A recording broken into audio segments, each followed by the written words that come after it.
आपने अपनी लाइफ को बदलने के लिए बहुत कुछ किया, सिचुएशंस बदली, लोग बदले, लोगों को समझाने की कोशिश की, एनवायरनमेंट को चेंज करने की कोशिश की और वो तमाम काम किए जो एक्सटर्नली आपकी लाइफ के साथ लिंक्ड थे।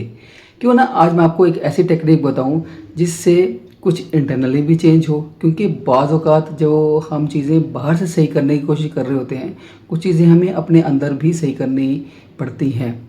लेकिन अब आप ये मत कहिएगा कि इस टेक्निक का ताल्लुक किस रिलीजन से है, ये कहाँ से है, इसकी हिस्ट्री क्या है।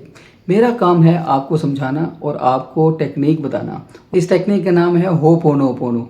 अब इस टेक्निक का नाम आप धूम धड़ाक रख दें, आप कुछ और नाम रख दें, किसी साइंसदान के नाम पे रख दें, अपने नाम पे रख दें, नाम से इसका कोई फ़र्क नहीं पड़ेगा। असल है टेक्निक कैसे वर्क करेगी। और इसमें 4 सेंटेंसेस आते हैं। I am sorry, please forgive me, thank you, I love you.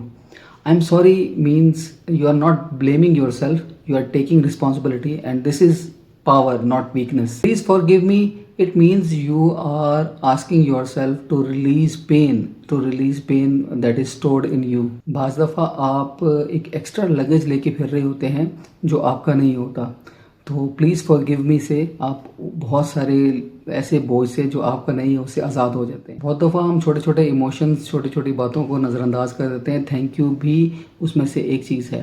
Thank you, gratitude करना और आपका शुक्र अदा करना, जो जो चीज़ें आपके पास हैं उसका शुक्र अदा करना बहुत इम्पॉर्टेंट है।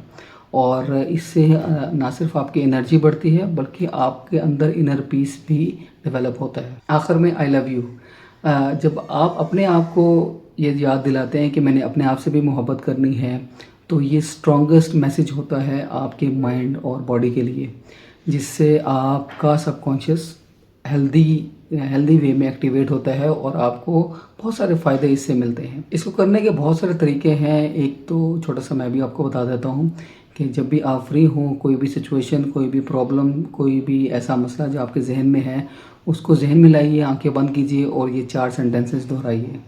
यकीनन आपकी लाइफ में बेहतरी आएगी। कमेंट में मुझे ज़रूर बताइएगा और कोई सवाल हो तो ज़रूर कीजिएगा।